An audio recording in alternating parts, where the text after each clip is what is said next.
কিরে মশা তুই এত রাত দুয়ার গুলি এনে বইরে সত্যি না বইরেছি কি ভাইছে সাদে সোরা যে আরো উৎপাদ হইছে ঘুমো যাইতে পারি না শান্তি মতো।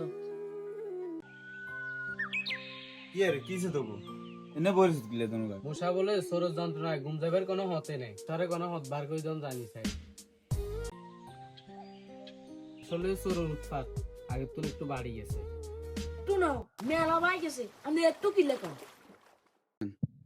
কিরে লাগে তো সর আই না এ হন সোর বহুত বালা এটা জানাস নি তোরা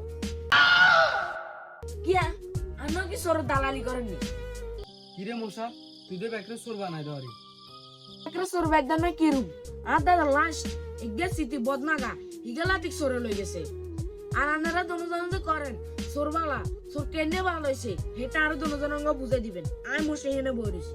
হুন মশা তুই যদি উকিলের কাছে যাস তোর যা কুমকাম আছে না সব খাই শেষ করে দিব। পুলিশের কাছে যাবি পুলিশে কি পালা চাইব নি? আর আছে ডাক্তার আছে হারা দিন কেনে মানুষ অসুখে হইব খালি হেদুয়া করে মুসিয়ে চিন্তা করে জুতা কোনদিন খালি ছিঁড়ব। তোর নিচে হাতের দাদার বদনাই জ্ঞান রাজন বেশি কিছু লই গেছে। হ্যাঁ ঠিক আছে বলছি বুঝত তুই মশা সরে চাই তোর টেনশন তুই বল ক নিশ্চিন্তে তুই যেন ঘুম যাস বুঝতো দুজনা ঠিকই দিছেন কিন্তু আমার দাদার বদনা চুরিটা তো দুজনে ঠেকা রাখতে নাইলেন না। তুই কি আর হইরিস এই বদনা লই মানে আর দামি দামি চুরি যান না তুই তো থাকতাম না।